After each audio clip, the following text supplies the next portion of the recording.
My name is Bruce Johnson. I'm a Senior MEP Technical Specialist at ATG.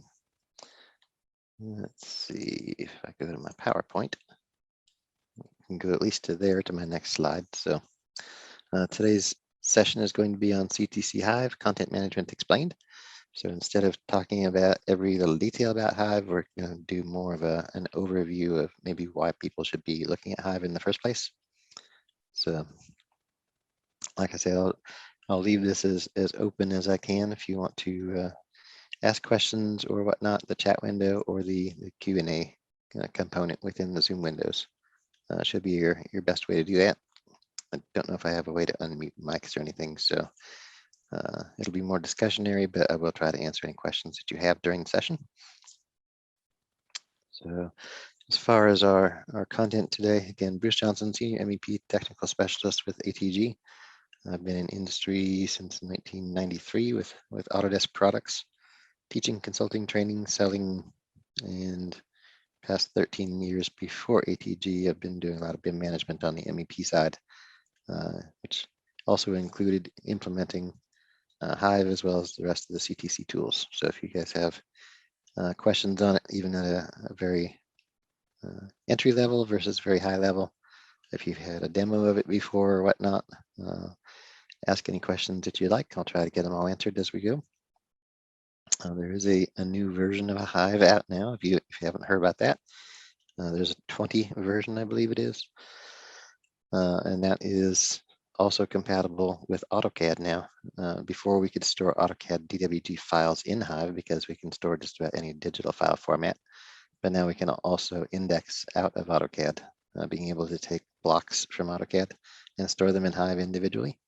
So that's something that's new. There's supposed to be functionality that gives us the ability to look at tool palettes, the customization menus inside of AutoCAD, and be able to suck out the data, the metadata that comes with those tool palettes. So if you had a specific line type or scale of a block or something that comes in, or if it's annotated or something like that, theoretically it's supposed to do that as well.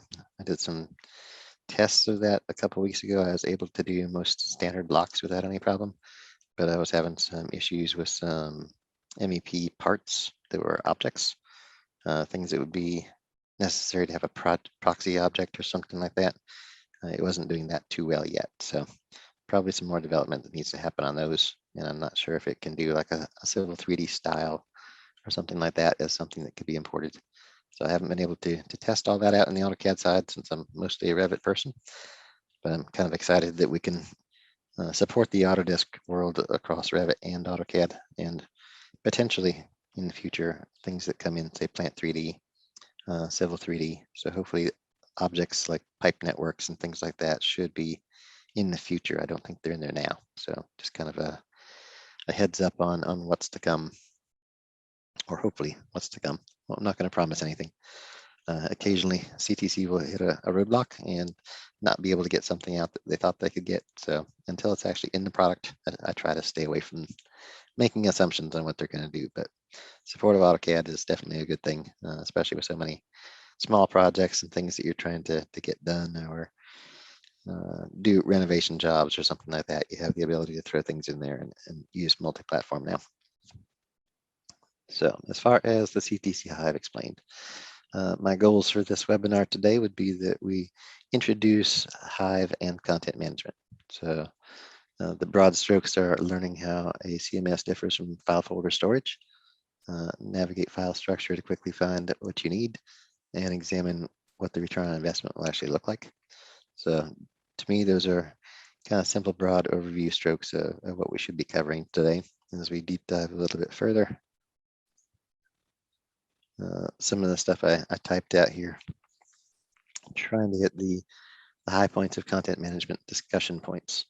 So if we look at, say, a Windows file folder structure, you have limitations to what we can do inside of Windows, right? So if we were to copy one file of exactly the same name as another file into the same exact folder, usually you're going to get some sort of an error message that says, hey, this already exists. Do you want to replace that file? Do you want to skip this file from copying? It's going to give you some sort of a message that basically says you can't have that same file name twice in the same folder. Otherwise, it's going to rename it or cause a problem of some kind. It's going to replace it or dislodge that file that was there before. To search in Windows easily, you typically need to add things like metadata. So if it was going to be the created by, edited by, those things happen automatically in Windows. Most people don't even know that you can actually add fields in your Windows File Explorer. But if you right click on the headers, excuse me, you should be able to go in and find extra metadata content that's in there. But if you did want to create your own metadata, you'd actually have to generate fields for those and actually add those to the files individually or in groups.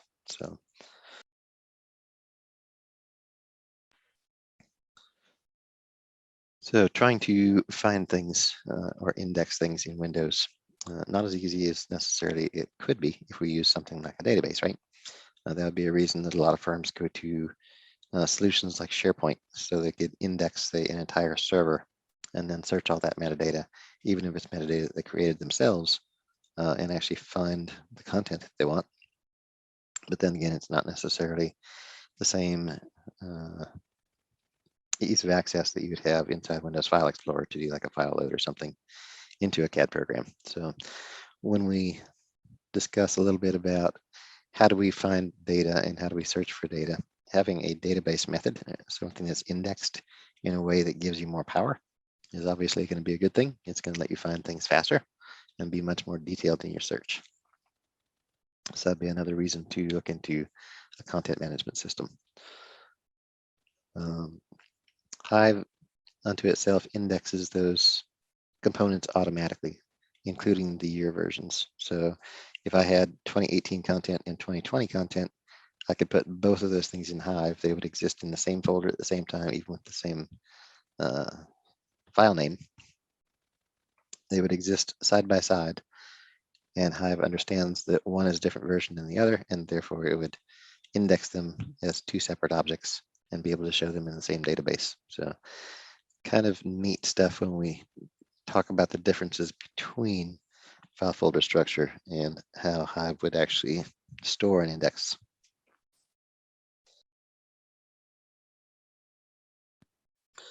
So that brings to the next logical piece here, which is the content in Hive is not divided into local groups by file structure. It all exists in the same place. So if I were to try to illustrate or draw a picture of how Hive actually works, instead of being a folder structure like a file cabinet and individual file folders and the hangers that are inside, right? Instead of saying it would be something like that, a better description in most cases would be a bucket or a barrel. Uh, every once in a while, because I'm from Nashville, I'm in the South, I like to use the terminology a whiskey barrel. So I think like a big Jack Daniels 50-gallon oak drum or something like that. If I were to drill a hole into that drum from the top and then look down inside that drum, I would be able to see a good portion or even all of what's inside that drum, right? So then if I were to drill another hole side by side and look down through the other hole, I could potentially see that same data if I wanted to, but I might see something entirely different. So if they were, the drum were filled with say goldfish or something like that, looking through either hole, I may be able to see the same goldfish, or I might be able to see completely different sets depending on how far apart the holes are. So inside of Hive, I'd like to use that as my illustration to say I could have a library, and in that library might exist the same exact information as something in another library or completely separate objects. So for instance, if I were, say, in architecture and I wanted to have cabinetry or casework and have certain types that were only used in industrial applications, and another type that was only used in schools or educational facilities, and another type that was only used in, say, healthcare, I might have some of those cabinets as Revit families exist across all three disciplines and work across all three disciplines, for instance. But I might have ones that are very specific. Maybe they have a special coating for healthcare or something that's antibacterial or something like that. So it's a different cabinet, maybe exactly the same size, shape, and everything else, but it's a different cabinet that has an antibacterial surface spray or something on it. So maybe that's a different spec or something like that that I want to track. So potentially, I could literally have a separate library for healthcare versus industrial versus a educational. I'd probably use tags instead for that, but just as an idea, I could probably have a separate library for each. And then anything that crosses across all three disciplines goes in all three libraries at the same time. So I could drill down to a very specific group of things, or I could kind of deep dive in and find the entire list all at once. Or I could have one library that says, I'm just casework, but then have tags that drill down further into industry settings that I want to go find. So logically, by the way that Windows works, if I had those breakdowns, I might have to have multiple file folders, one for industrial, one for education, and one for healthcare, and have each of those components placed in each of the folders so I'd be able to find them quickly by folder structure, which means I have duplication, right? Is the screen supposed to be changing? Not yet. I'm still chatting through at the moment. So I hate PowerPoints, but in this case, because I'm doing more of a conversational webinar as opposed to showing pics and clicks and all that all the way through, we're going to do more discussion up front. So again, if you guys have questions, awesome. Make sure you get them listed. All right, so that's kind of the general how the Hive content works, right? So it's not going to be separated in logical methodologies by folder structure. It's going to be dumped all into the same giant bucket. Every digital file is all in the same space together with every other digital file, and it knows to track things that are version based and category based and indexed by when it was placed and when it was updated and things like that. It's doing all that for you in the background. So it's auto indexing everything that it can, and then anything that needs to be logically set by you, which would be libraries and tags typically. Those are things you generate on the front end to give that a quick way to get to it. So another component for content management would be, let's just say you're the BIM manager. Would you like to know who is pulling content from the correct places? So every once in a while, I won't call anybody out or anything, but I'll say that if you knew you did a project for XYZ healthcare company and you know that you've got 27 families in that file and 13 details and 5 schedules that all really worked really well in that last project, more often than not, you'll go, hey, let's go jump into that project and steal all that stuff for this project. And then we're going to be 80% faster than we would have been if we had to generate this content on our own or go find it off the library. We're just going to go steal it and copy it in, remove anything that we're not going to use, and then call it good. So can you get projects done better, faster that way? Probably. But if that project was, say, 5 years old, then we typically have risk management issues. Are those details that you stole from that old project from 5 years ago, are they up to code or not? Do changes have to be made? Somebody's going to catch that in the QA QC process. So if you were to do what my last firm did, they would say, we want to make sure we have one single source of truth, which would be a content management system. Everything that's in that content management system that has been added after such and so forth a date has been approved content. And then we know that if you get it from the standard location in the library and it was in that main group, then all of that is approved and it's been looked at, reviewed, and it's actually good content to use, right? So then your liability goes down because you're actually pulling it from a place that has been reviewed at least ahead of time, and then you're pulling it from a content package that you know is as correct as it can be at the moment based on the last time it was reviewed. So that would be a good thing to do based on the risk management side. So you're not going to get sued for having bad details or change orders or things like that. They're going to cost you money after the fact. And then how often do you folks in your organization pull information, drawing details from your old jobs? That's what I'm currently talking about. If you don't have a common place and you're just stealing from wherever, the whole intent of Revit being a coordinated software program where things like detail numbers and section cuts, when you place them on sheets, they automatically number to their source and whatnot. All that coordination is happening automatically. So you don't have to go back and review your sets and say, oh, we moved this detail to this sheet. So now we got to go back to that floor plan and reset the attribute or the tag so it actually shows the correct sheet that it's actually applied to. All that manual stuff that we did before in the AutoCAD world is being done for us automatically. So if we have the same outlook per se on anything that is details and schedules and things like that, which ones are we supposed to be using? If we just go steal them from old projects, chances are we're going to get something wrong at some point, and that's going to come back to bite us. So having a content management system in that regard is a really, really good thing, based on the fact that your most current content is always being updated and added to something that's going to be useful. Let's see.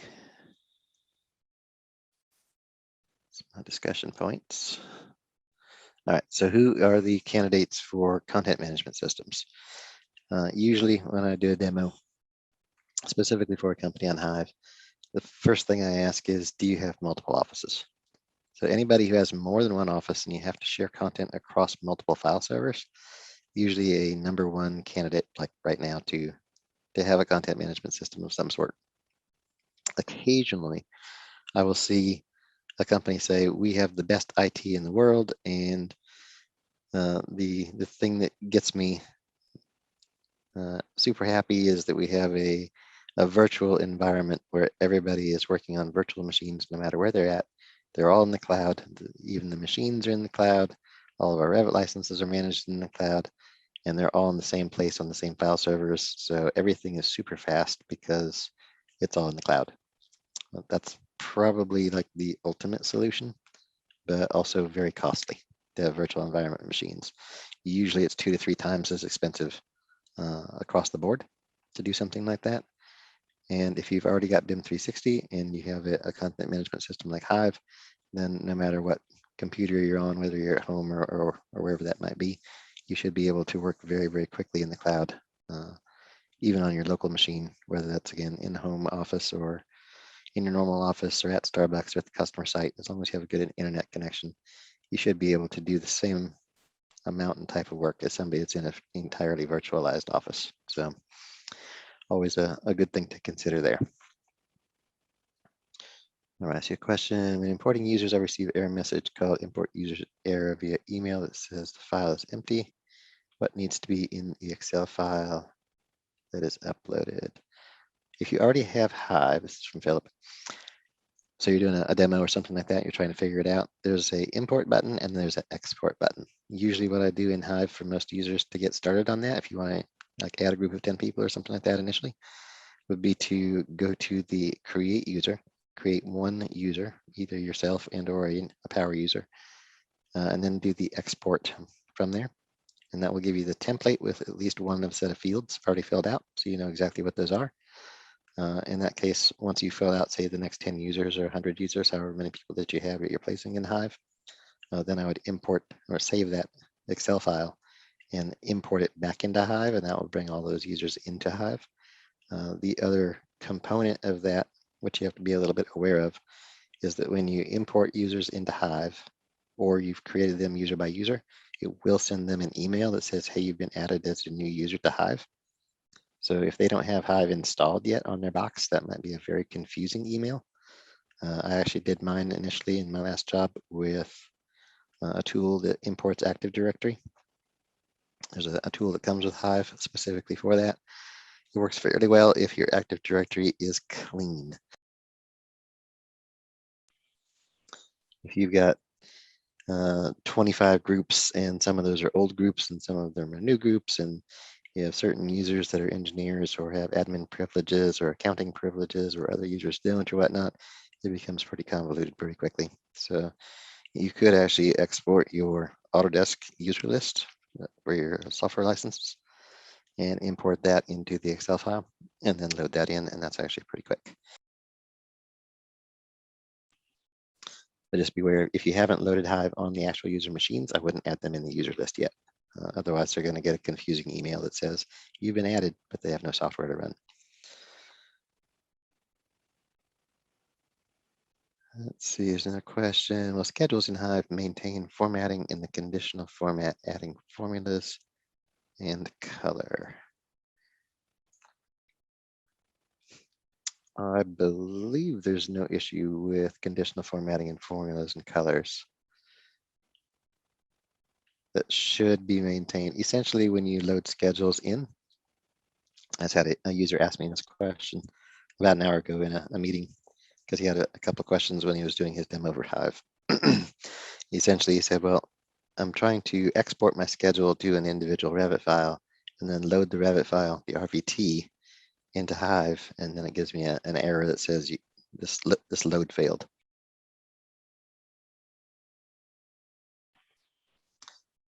Essentially, he was basically doing it wrong. Inside Hive, there's a button that says add content from basically a Revit file, which lets you go by category and find those schedules and load them from the file. It does actually load the entire Revit file, the source file, into Hive, but it lets you index and load by individual schedule name that you want indexed inside of Hive. So it is taking that whole source file, sucking that into Hive, into its content management, the whole RVT file, and then as the indexing shows, hey, I need to go find the schedule for this mechanical equipment or whatever that might be, casework doors, whatever, it should go read into that file, find that one schedule, and transfer that one schedule into your current project or group of schedules, right? So that's what's happening. It does have all the source information it needs, so it shouldn't have any issues with losing colors, formatting, conditional formats, formulas, things like that. That should all stay there.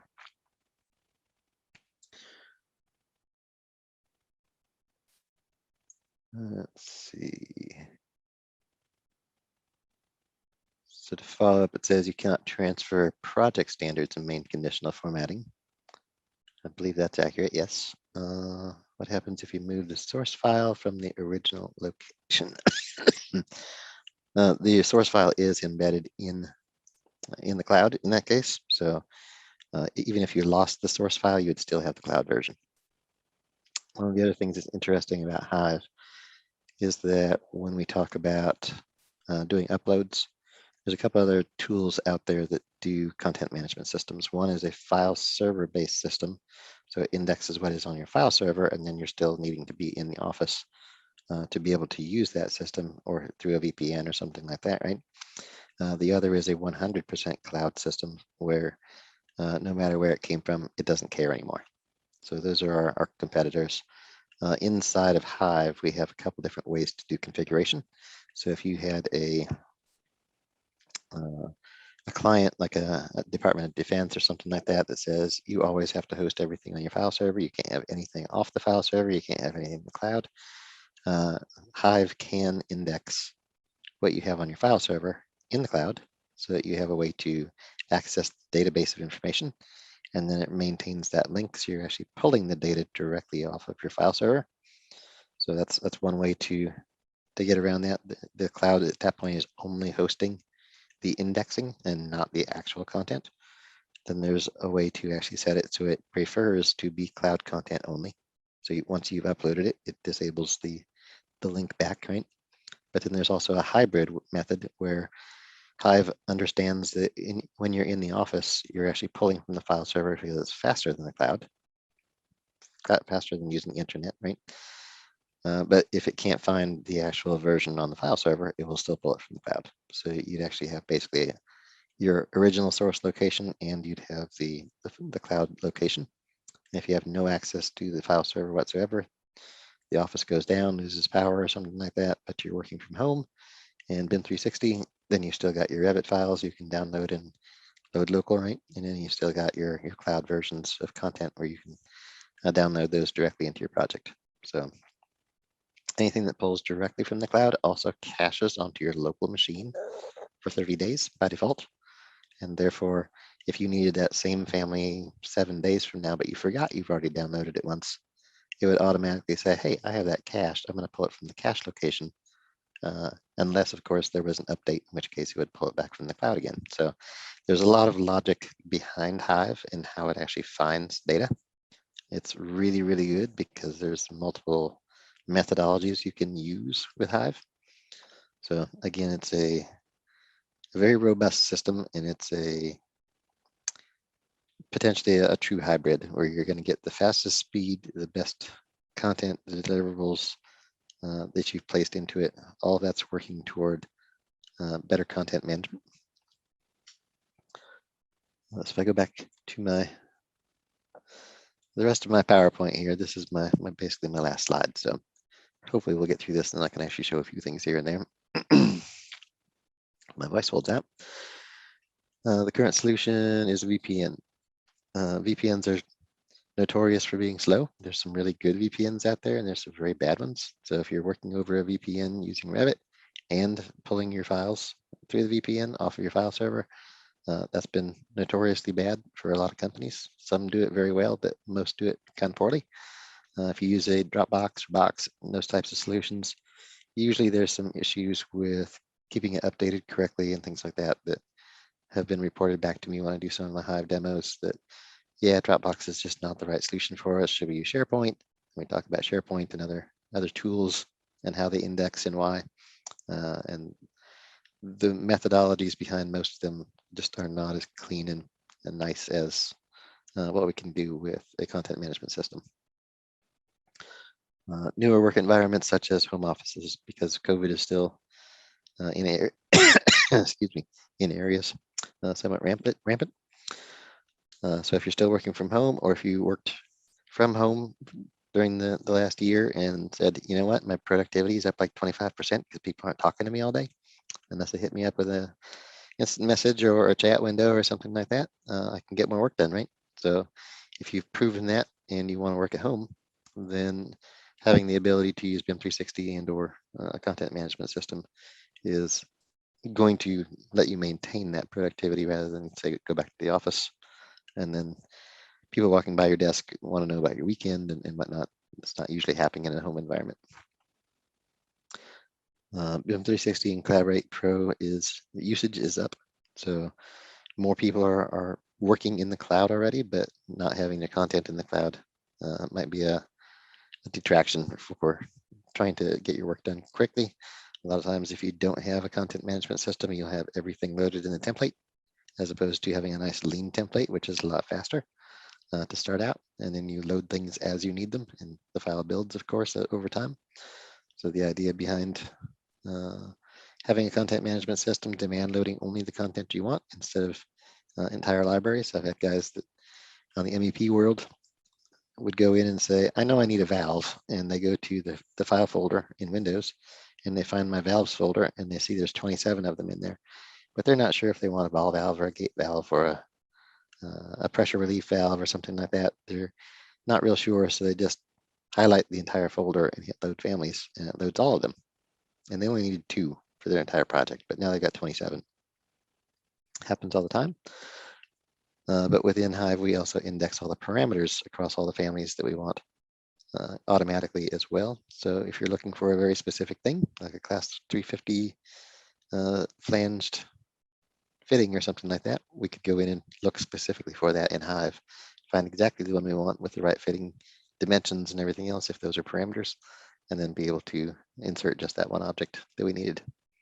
You can also leave that program open all the time because it's a separate program from Revit. So essentially we can have our content management just floating in the background, ready for us to say, I want this open, rather than have to say, stop everything, go to the insert menu, load family, and then browse 4, 5, 6, 10 folders deep, find the thing that I wanted, load that in, and then remember, okay, where was I at? I'm gonna put this thing in. So having the ability to find things is much, much faster. Ability to store individual system families rather than load library template files. Previous question about the schedules and whatnot. We can load details. We can load system families like ducts, railings, walls, instead of having a big content library file where we do a transfer project standards. We would get all, say, if we get 100 wall styles, we would get all 100 wall styles. There isn't a way to cut that down. We'd have to go to that library content file and say, we only want these 6 styles, so we'll copy that file to my local C drive. go into the families I really want, delete everything else, and then transfer project standards from that file in my project, then I get those 6, right? That would be a way to manipulate that every single time on every project. I want these 10 families, I want these 4 families, I want these 30 families. It's kind of a horrible way to do it when we can actually index them in Hive and actually be able to say, I only want these specific ones today in this project. So that pretty much does it for my PowerPoint today. What's my time look like? Did a half an hour on PowerPoint and talking. I'm gonna have to hurt myself. I usually don't like to go that long. Where's my end slideshow at? It's here somewhere. There it is. All right, so I'm in Revit right now. I'm in an MEP file. Going to enable my Hive. Let's turn that on. Looks like it might already be here in the background. There it is. So there's my Hive CMS. And my Hive is actually pretty sloppy at the moment because I have lots and lots and lots of application engineers that work at ATG, and some of them like to put their own libraries and families and things in here with odd naming conventions. So when I see an Angela test, I'm pretty sure that's not going to be any specific content that I'm actually realistically looking for. I'm looking for out-of-the-box stuff, out-of-the-box architecture, structure, different version years and stuff like that. I also cringe a little bit because the tool automatically indexes the Revit version it came from.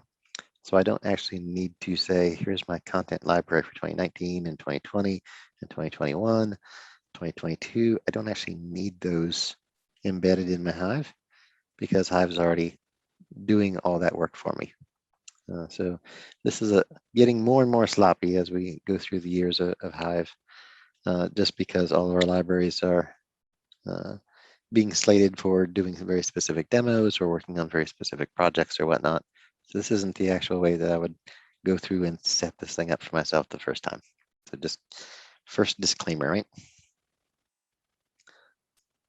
Let's see, I'll make sure I have my chat window still open. No other questions yet. We'll keep going.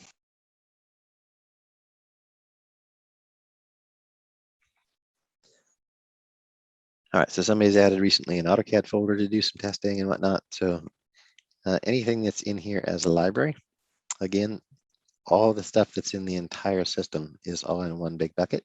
So if I don't choose a library, but I do come up here to the top and say I want a door, it's going to do a very quick search and give me every door or door tag or door schedule that might be in any of the libraries in their entirety.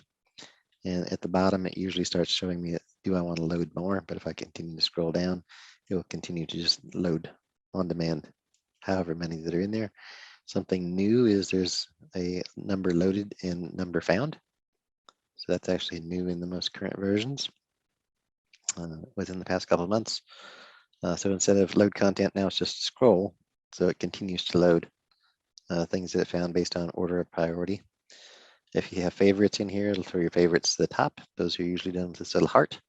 So you can have favorites for yourself, and you can also do like star ratings for the entire company. So the more stars across multiple users, the more it'll force things to the top during its search criteria. So those are user enhancements that are quite nice inside of Hive, just to give you the ability to go find your things quickly. If I did find way too many items, maybe I do door, comma, double. Let's see how many that goes through. You'll notice there's TXT files here, which are probably going to be lookup tables. Now those are embedded when we actually upload the families as well. If I were to pick on a double door, I'm going to see my details. So it's under Bell Libraries. It's got a tag called door. It was added by Stephen and updated last by Stephen. If that's the same date, then it was only uploaded once. If it was a new date, then it would be the most recent one.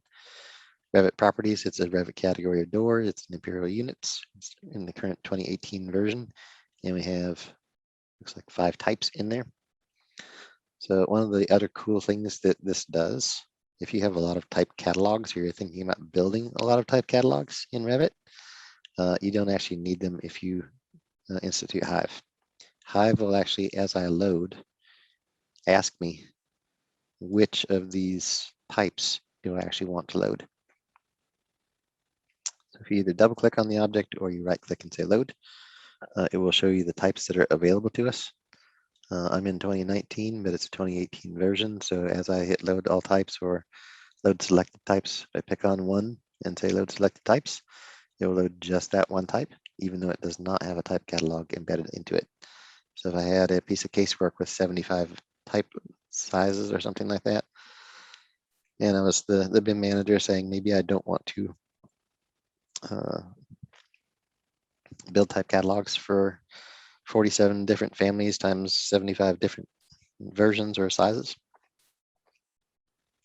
Within Hive, I don't have to build those. I can just load them as they're a native family and not have a type catalog at all, but still have the ability to use type catalog features inside of Revit, doing just this. So if I do the load or whatnot, the next time I come in and do load in the same project, it won't give me that dialog box, but if I hit reload, it will give me the same dialog box to add additional types.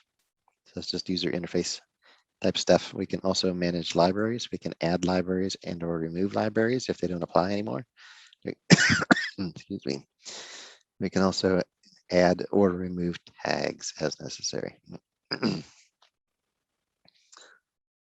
So typically, if we were going to use libraries and tags, so if I go back to home and maybe go to, let's say 20, I use now the box, but I'm in 2019 right now. So if I go to my MEPPP 2019 content.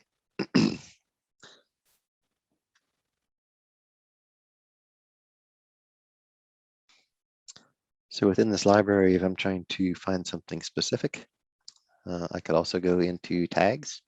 If I jump into the filters section over here, the tag options or other filter criteria could be more libraries, tags by type. So if I was looking for an industrial version of something as opposed to healthcare or in education or something like that, I could set that tag. I could look at Revit categories. So I never need to generate tags for Revit categories because they're also being indexed at the same time that they're being loaded. So in this case, if it was, say, an air terminal, so now I'm going to do industrial air terminals. Don't need to necessarily grab anything else, but maybe if I knew that I downloaded something from a manufacturer library I was looking for and it's only been in my Hive for 3 months, I could even say start and end date now versus 3 months ago and apply that filter. And it would only show me content that was added within that date range. I could also do it by Revit versions. If I knew it was only 2019 version Revit, I could checkbox that as well, and it would only show me 2019 content.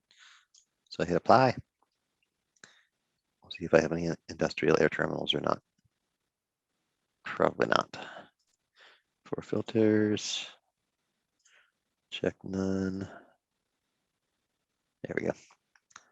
So there's air terminals. None of those were industrial at the moment. So let's just say, for instance, I want them to be industrial. Maybe those 3 need to also be industrial. I could assign more tags because I'm an admin. Industrial here. There's also multiple user levels, admin levels. So somebody might be the company admin, but you can also assign the ability to add and remove tags only, or add and remove libraries as well as user rights. So if you have power users that want to be more in control, we can give that control as well. So now if I go back to my filters, go back to tags, add industrial. Looks like that was already there. There we go. Industrial, apply, and I should have just those 3. So the other interesting thing about Hive is we also have save searches. So I pick on the little save button with the search that I have currently running. Pick on new, give it a name, industrial diffusers. I have the option here of sharing with the organization or keeping it as just mine. If I hit share with the organization, then everybody will see it in the saved searches with this name. But if I leave that unchecked, then this is only my saved search. So I'm going to do that with the save. And then if I come over here to save searches, hit my refresh, my industrial diffusers now shows up. If I double click on that, I get exactly the same search I just had. So kind of like having either thumbnails or tool palettes inside of AutoCAD. If you're in that group, those would be things we can do very, very quickly inside of Revit. If you're going to use the same equipment over and over and over again across all your drawings, it'd be nice to have a save search where you drill down to just the components that you want and then are able to grab those effectively very easily. If you also had a very bare template, you might be able to jump into filters here. Maybe I clear the filters, go back to just my library. You'll notice there's Excel files in here, there's PDF files in here. It can be any digital document. You can even have JPEGs and other images and things like that in there. Patterns, textures, things like that can be loaded in here, but I believe if there's a texture for a material, that you can't drag and drop it directly out of Hive onto your object and have that material apply. I think you'd have to load the material into the material library and then go to the material and process it there. If I remember correctly. I don't do a lot with materials, so. Let's go back to the same library. Excuse me.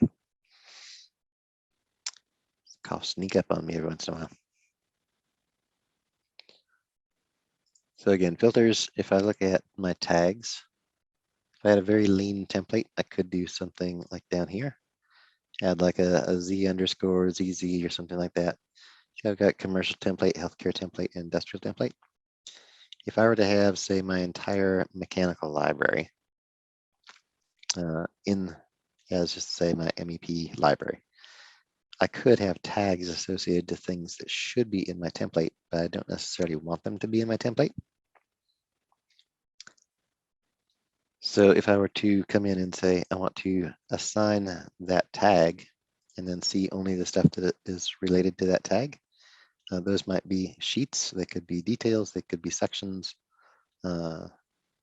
schedules, things like that I've loaded into Hive. And then if I select those objects, do a shift select and hit load, and I've got those things being dumped into my very bare bones template that might be associated to, say, my healthcare, to my education, to my industrial, to aviation, to retail, whatever industry segments, things that I have to have in that project to get things started. I can do that very quickly just by adding a tag and selecting the things that always go into that template type and not manage multiple templates, one for each discipline in that case. So instead of having things overloaded with stuff I don't need, the things people want to delete or purge, maybe they purge early and then they lose half the stuff in the model that they wanted to keep in the first place because they're just being generally not smart about it. Those things happen on a regular basis, and you got to go find your content again. If you do that with the regular Windows file folder structure, that becomes really annoying really fast to have to reload all the stuff that you lost from an early purge or somebody wasn't sure what they were doing. The other thing that's quite interesting to me about that is I can add things from multiple Revit categories into the same set of tags, right? So if I were to do a load of content from my insert tab load family, I would only be able to browse one folder at a time. And when I say select these 7 objects and hit OK, then if I've got 17 other Revit categories I need to load from, I got to do all those one at a time. But if I come in and find my search selections and add tags to my, say, ZZ template, I can go find exactly what I want, just add the tags, and then when I'm done building that template tag set, all of my air terminals, mechanical equipment, boilers, chillers, schedules, pre-modified, pre-named sheets, all those things that I added to go into that kind of a template are already there all on one page, and I just load them one time. It's all done at once. So lots and lots and lots of power there. It may take 2, 3, 5 minutes sometimes to load hundreds of objects, but to do that rather than to manage multiple template files is quite nice. So lots of options there. There's a question. What's causing the boxes to show up instead of the preview? I've seen that several times. So in this case, this particular box here is actually a schedule. There's not a preview image of a schedule to show that what that actually looks like in that case. So it just builds this box. If it's a Revit family, we have full capability when we add the content to tell it how to represent that object. So I used to use a tool called PIG, Preview Image Generator. So when I did add content, it would actually use that tool to pre-process the families and then use the preview image that shows up in the family loader to actually bring that in to show the image that would be used inside of Hive. Now we actually have that built in with Revit settings. So these are the metadata tags and things, the origin properties, the common file properties, all those are going to show up if we leave them checkboxed on. If you want only very certain parameters to show up in that details list that I was looking at earlier, I could actually put them separated by commas, and it would only index just those parameters. So if I had 1,000 parameters in a family, but I only wanted it to show length, width, and height, and description or something like that, I could just put those separated by commas here, and it would only index those instead of the full 1,000. Also under the Revit Preview Image Generator settings, we also have the visibility settings. So all these components that could show up in a family, reference planes, dimension lines, text notes, anything like that, as opposed to the full 3D geometry. Just checkbox those on and off as to what you actually want to see. And then appearance settings. If it's a real 3D object, we would probably want to use an isometric of some kind, a 3D view. But if it was, say, all of my electrical light fixtures and duplex outlets and fire alarm devices, I'd probably just want that to be an elevation floor plan view, or possibly a ceiling plan view for my lighting or air terminals, right? Those are going to be symbolic in nature. So I would set that to, say, floor or ceiling and display level of coarse or medium. If I was doing valves or something like that, do I want to show the symbol or do I want to show the real 3D element? I could choose when I uploaded my objects, whether I want shaded, wireframe, hidden line, realistic, rendered, consistent colors, realistic with edges. Realistic with edges gives us definition of all the edge lines, right? With consistent color on them. So it doesn't have any shadows or whatnot, or shaded would have shadows, right? So lots of different display styles you can choose and actually have each individual family rebuild its preview image as you load. So quite a robust system when you get down to all the things that it possibly can do. I had families loading component families and some had catalogs. If there are type catalogs in the same folder, it will index the type catalogs as well as lookup tables. It should bring those in as well. But all lookup tables are currently embedded in Revit families, so you don't necessarily have to purposefully load lookup tables unless you wanted to have like a master library of lookup tables somewhere, in which case I might even generate a separate folder for that. Boxes showed for components and not schedules. Occasionally, if you go into your settings inside of Hive, you can tell it to use the preview image from the one that's actually embedded in the family instead of remaking the preview image. So if the preview image was already pre-made and it was black or blank or a box or something like that instead of what you actually wanted to see, it may be using that. I'd have to look at my admin settings to determine that for sure. This is my admin settings folder. Let's see, CMS, settings, organization. Right here, we've got the option to disable automatic preview generation. So if you click on that and also choose use existing preview, then it will use the existing one that's embedded in the family already. If you uncheck that, but you disabled automatic preview generation, it'll probably come up as a blank box. It'll just give you the name. So those would be the options to try to control that within your Hive as you're doing the uploads. And if it still doesn't do it beyond that, then you might just check with their tech support and say, hey, here's our family. Can you like try loading it and see what you get? And maybe we'll take some time and figure out if it's a family issue or whether it's something else. So always rely on our tech support if you have something that just throws you for a loop and you can't figure it out. We have a team, I believe, of around 10 people right now that do tech support. They handle hundreds of calls every week. They're very good at their jobs as well. So if there's anything they don't know, they will throw it up to the tier 2 technical support groups. And usually we will come up with an answer. And most of the time you get a call back within 15 minutes. I think our guarantee is within 2 hours or whatnot, but our team is probably one of the best in the entire business as far as getting tech support issues handled. So even on third-party applications like the CTC software tools, we know these things really, really well. So any questions that you have, you guys want to ask? At this point, I just get to babble more and talk about other things that we can do inside the Hive. Along the roles of the admin, we had the question for users and groups before. So if I pick on users here in the admin portal, here's where we add a new user. Requirements are first name, last name, and email. Excuse me. But you can also do office department description. You could even preset passwords here if you want to have a specific password for each new user or something like that. You could do that there. You can also select roles and groups. So if you had multidisciplinary office, architecture, structure, MEP all together in the same, you can set groups with roles associated. So admin privileges or not, and which groups are associated to which. So if you had architecture doing a search, they would only be able to see the libraries that actually apply to architecture, which theoretically could include, say, lighting, if they place lighting, or plumbing fixtures or things like that might be shared with the plumbing group. So having the correct roles and groups could limit which libraries are actually seen and which content is found. So if you had 30,000 families, you could say, oh, only 8,000 of them are architecture. So if you place them in the right groups, the searches are a lot faster.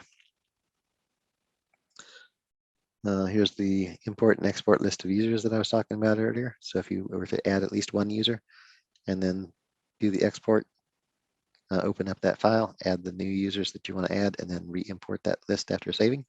That'll bring in all those groups and then send out the appropriate emails as well. And groups by type, here we have ATG, sales teams, North Techs, West Sales Techs. In a standard company, I might have engineering groups, ME&P, if I had multidisciplinary architecture as well, interior design, structure, or if I had individual group types of one group only does aviation, one only does healthcare, or something like that. I might break those out into groups as well and add people to the proper groups so they see the proper libraries. Under the CMS, this is where we create libraries. So not everybody can create libraries unless they have admin privileges, and they have to do it in this portal.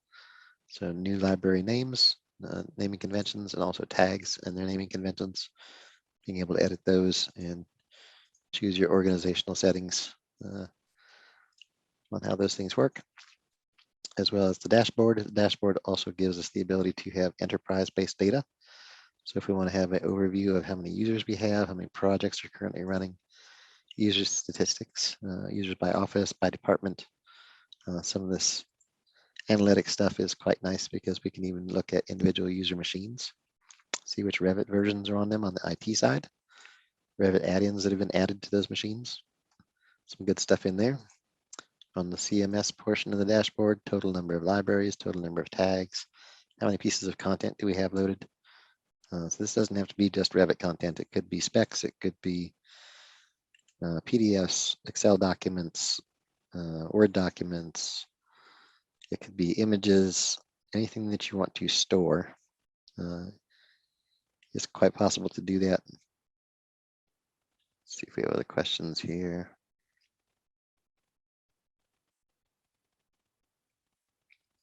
That was all back on the preview images. Occasionally with the preview images, sometimes if you want to load like a photo or a rendering or something in there, a lot of times you won't get a preview image on those. So I think they're working towards being able to do indexing with images as well. But one of the other things that it won't necessarily do is show you a different preview image for, say, every type. So if you had a maybe a conference room table that the family can be 4 feet long, 2 feet wide, and have 4 chairs on it, but you can parametrically stretch it and have it add chairs and things like that to where it's like 20 users around a conference table. It's the same family, so it's going to index on whatever view and type that you had indexed before. So maybe you're not going to see exactly what you wanted visually in that case, because it's only going to show the one preview image, right? So if there's a wide range of size or component or something like that in an individual family, Somebody might say, oh, I wanted the 30 chair conference table, and they only see a 6 chair, and they're like, nope, must be the wrong family. Not true in that case. So you'd have to have some user discernment of how to fix that, because you can't go and change like pick on the type and the details and then have the image change. It's not going to do that for you, right? So just one of the few things I've had people say, well, I'd really love it to do that. Well, so would I, but it doesn't do that right now. So sorry. The other piece, if we use the projects dashboard, is that if you load what's called project activity logger on each user's machine, it will extract project data on every save and sync and give that data to you inside the analytics here. So largest models, top users, project summaries. So you pick onto an actual project and see the files, the file sizes, top 10 contributors, issue dates, total hours in the project, team size. So some basic project management stuff there. Model summaries, if I choose an actual project and an actual individual Revit file, then I can see like total sheets and views and things like that that are in the model, warning counts, load times, total numbers that have been used, families, unplaced families that are still in the model. Lots and lots of data on the BIM management side. Model performance, saved to central times. So how long does it take to open the file, save to sync? Somebody's on a DSL line somewhere at Starbucks and it takes them 20 minutes to open the model, but you got 10 team members. Probably a bad thing, right? So if you can look at projects on occasion and see some of that data, that'd be nice to have. Same thing with model warnings. Sometimes it takes a minute to load those. And then Revit versions by project. If I were to go into the project and find out I got 6 different Revit versions being used, that'd probably be a bad thing, right? More likely to be corrupt at some point. But depending on the data that's being sucked out of here, it can be downloaded as well. So the project analytics also come with a Power BI template and download Excel files. Limit of 1 million records, I believe. So once you hit 1 million records, the data on the front end that was collected first will start falling off, but it can be extracted and used with Power BI as well. So lots of good things that can happen inside a content management system. Hive is, in my opinion, the best that I've seen so far. And working in my previous firm, we did analyze 2 others over a period of about 2 years, trying to find out how we were going to have a mobile workforce and what the rules and regulations are going to be, how fast things were going to be. So we set up multiple virtual servers. We set up lots of test case scenarios. And when we looked at the overall price compared to what Hive can do, it was basically a no-brainer at that point. So if you guys want to see Hive for your firm, ask questions directly and things like that. Sounds like a bunch of you already have Hive or are testing it currently. So hopefully I answered some of your questions today. But if you have follow-up questions, things you need to ask, grab your sales rep, ask those things, see if we can get another either live demo or follow-up call or something like that to get all your questions answered about it. If anybody needs to know pricing, usually Hive starts at $120 per user per year. So even in smaller firms that say, oh, we're not multi-office and we don't need Hive or whatnot, I still love the idea of content management through Hive, even on a very small firm, because the cost per user is so low and the benefit, the ROI, is almost immediate. So if I were to look at what I was doing here earlier to find content, just browse to the proper library, be able to see a bunch of content in there, select the thing that I actually want, right-click load, instead of going, okay, for that same switch, I need to do an insert, and I need to say load family. So I've stopped what I'm doing in Revit. I've moved into a menu, gone to a button in a menu, and then it's taking me to a place, right, in the library for the out-of-the-box content. Hopefully my Revit INI file is set to the proper location, so it takes me to my library. So when I get there, in this case, I was just going out of the box. I would need Autodesk. I would need my Revit version, so Revit 2019, and libraries, Imperial instead of metric, and electrical, MEP, electrical power, and is it distribution? Nope, not distribution. terminals. So maybe I've got a switch that I was looking for, my emergency switch. That compared to a saved search in Hive, if I'm looking for switches, that I could just get to all my switches immediately.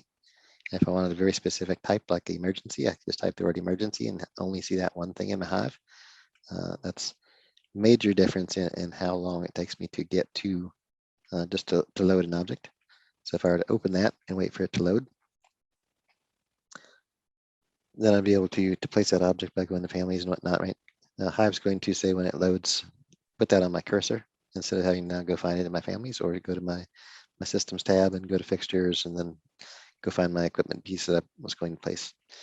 So as far as how efficient can you be if you're using Hive compared to the efficiency of the standard load inside of Revit, there's a massive difference there. You should be able to recoup that $120 probably within your first 30 days minimum.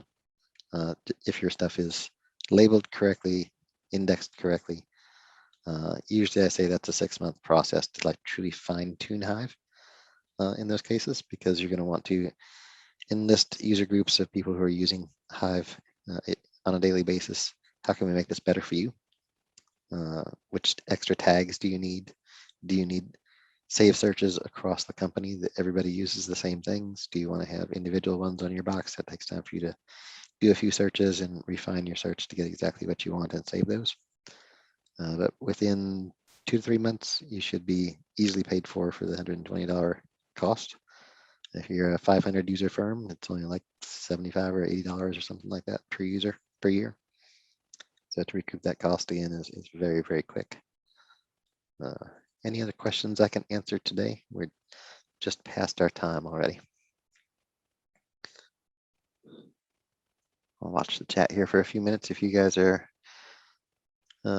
happy with the presentation, you're free to go for today, back to work. Otherwise, I'll leave the chat window open for just another moment or two. And if I don't get any new questions, I'll close it all up in just a few minutes. Schedules do maintain formula and conditional settings. Sounds like Donnie got that working.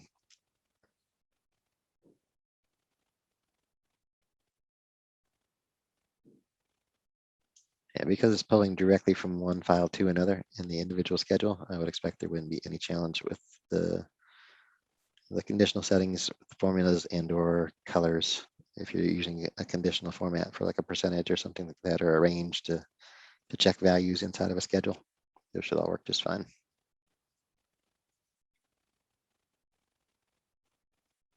If anybody needs like additional training on Hive, typically we do a 4-hour training on admin and a 2-hour training on end user. So if you have needs to get people up to speed on it globally inside your firms, we can do that. And if you are new to Hive and you're doing a trial or something, we can even do extended trials more than 14 days if you're a larger firm. So those are always good to have to figure out your Hive ahead of time. But the admin training that I typically do is a 4-hour block of time. Usually that's a thing that we sell to clients for a nominal fee. It's an hourly rate. And we literally walk through the setup of Hive with you on your machine. So you share your screen and we talk through all the points of logic behind naming of libraries, tags, how to do the uploads, how to get content off of individual files, how to do the user setup, groups, libraries, tags, all that comes in the admin training if you guys are interested in that kind of thing. So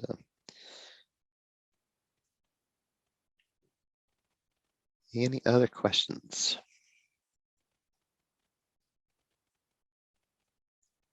Put a lot out there today. Hope you guys enjoyed it.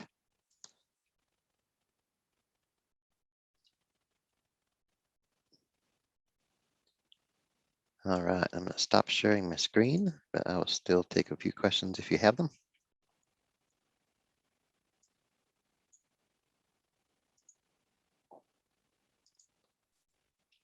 I had some in Q&A, but not chat, so.